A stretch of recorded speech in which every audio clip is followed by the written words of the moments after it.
আমাদের দুই প্রতিনিধি সরাসরি রয়েছেন আমাদের সঙ্গে সুকান্ত মুখোপাধ্যায় এবং আবির দত্ত। আমি প্রথমেই সুকান্তর কাছে চলে যাব। সুকান্ত, গতকাল একটানা জিজ্ঞাসাবাদ হয়েছিল আমরা জানি, এবং আজ সকালেও কিন্তু সন্দীপ ঘোষ ইতিমধ্যেই পৌঁছে গিয়েছেন। এখনো পর্যন্ত সিবিআই আধিকারিকরা কি জানতে পেরেছেন, কি খবর পাচ্ছেন? দেখো, জানিয়ে রাখি যে এই ঘটনায় এখনো পর্যন্ত কিন্তু সরাসরি কোনো এফআইআর এর নাম নেই প্রাক্তন অধ্যক্ষ সন্দীপ ঘোষের, কিন্তু তার ভূমিকা নিয়ে প্রশ্ন আছে পরিবারের তরফে, অর্থাৎ মৃত তরুণী চিকিৎসকের পরিবারের তরফে বারবার কিন্তু বলা হয়েছিল যে যেদিনকে এই মৃত্যুর খবর সামনে আসে সেদিনকে অ্যাসিস্ট্যান্ট সুপার বলে একজন পরিচয় দিয়ে তিনি প্রথমে বলেন যে তার মেয়ে অসুস্থ, পরবর্তীকালে বলেন যে তার মেয়ে সুইসাইড করেছে।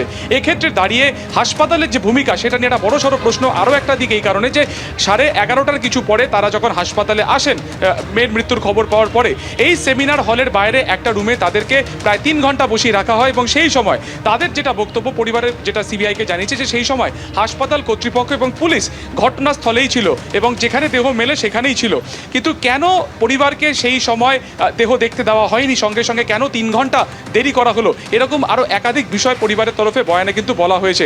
ঠিক এই জায়গা থেকে হাসপাতালের ভূমিকাটি কোন জায়গায় রয়েছে সেটা জানতেই গতকালকেও তার দীর্ঘক্ষণ বয়ান নেওয়া হয়, আজকেও তাকে বয়ান নেওয়া হয়েছে। যেহেতু তিনি অধ্যক্ষ ছিলেন, তার ভূমিকা কতটা, তার দায় কতটা, সেটাই জানার চেষ্টা করছেন কিন্তু তদন্তকারীরা। এক্ষেত্রে দাঁড়িয়ে তার কোনো গাফিলতি ছিল কিনা, এই গোটা ঘটনাটি তিনি প্রথম কার কাছ থেকে শুনেছিলেন, ঘটনাস্থলে তিনি কাউকে যাওয়ার নির্দেশ দিয়েছিলেন কিনা, বা তিনি নিজে সশরীরে সেখানে গেছিলেন কিনা, এরকম একাধিক গুরুত্বপূর্ণ বিষয় যাচাই করা প্রয়োজন, যে থেকে এটা জানা সম্ভব হবে যে কেন প্রায় 3.5 ঘন্টা থেকে 3 ঘন্টা পরিবারকে দেহ দেখতে দেওয়া হলো না, এবং ঘটনাস্থলের একদম কোর্ট জায়গাতে কারা কারা ছিলেন, কারা কারা উপস্থিত ছিলেন।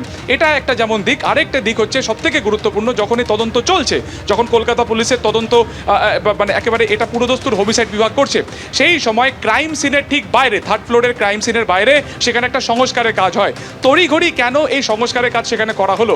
যখন কোথাও কোনো এরকম একটা অপরাধ সংগঠিত হয় এবং এটা একটা তাৎপর্যপূর্ণ মামলা, সেক্ষেত্রে দাঁড়িয়ে তার থেকে কয়েক হাত দূরে একটা জায়গাতে কেন সংস্কারের কাজ করা হলো? তার কারণ সংস্কারে কাজ করার ক্ষেত্রে সেখানে একাধিক মিস্ত্রি সেখানে কাজ করবে, মেরামতির কাজ সেখানে করবে।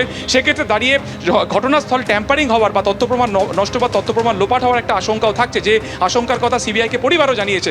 ঠিক এই জায়গা থেকে অধ্যক্ষ হিসেবে অথরিটি তার হাতে ছিল, তিনি কেন এই সংস্কারের কাজকে অ্যালাউ করলেন এবং তড়িঘড়ি বা কেন করলেন, অর্থাৎ তার টাইমিং কী ছিল?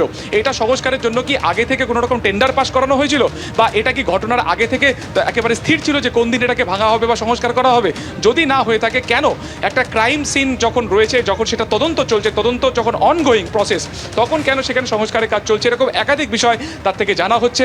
ইতিমধ্যে এই ঘটনাতে গতকালকে প্রায় 13 জনকে ডাকা হয়েছিল, যার মধ্যে অথরিটির বেশ কয়েকজন রয়েছে, চেস্ট মেডিসিনের আধিকারিক ছিলেন, এছাড়া স্টাফরা ছিলেন, যাদেরকে জিজ্ঞাসাবাদ করতে একটা বিষয় স্পষ্ট হয়ে গেছে। প্রাক্তন এমএসবিপিকেও জিজ্ঞাসাবাদ করা হয়েছে যে এই সংস্কারের কাজের যাবতীয় অথরিটি ছিল কিন্তু প্রাক্তন অধ্যক্ষ হিসেবে সন্দীপ ঘোষের। সেক্ষেত্রে দাঁড়িয়ে তার ভূমিকাটি কী ছিল এগুলো জানা হচ্ছে। একাধিক নথিপত্র কভার ফাইল নিয়ে হাতে করে তাকে ঢুকতে দেখা যায়।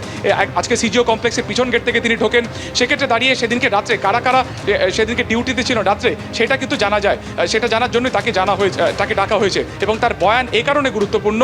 এক হচ্ছে তার দায় কতটা রয়েছে, তার ভূমিকা কী ছিল, তার পদক্ষেপ কী ছিল, এবং এই সংস্কার কাজের করার ক্ষেত্রে তার কি ভূমিকা ছিল, সবটা জানা হচ্ছে। অর্থাৎ একদিকে যেমন তরুণী চিকিৎসকের ধর্ষণ ও খুনের মামলা যেমন তারা তদন্ত করছে, তার পাশাপাশি এটাকে কেন্দ্র করে দায়ভার কার কার ওপর বর্তায় সেটাকেও কিন্তু জানার চেষ্টা করছেন সিবিআই আধিকারিকেরা।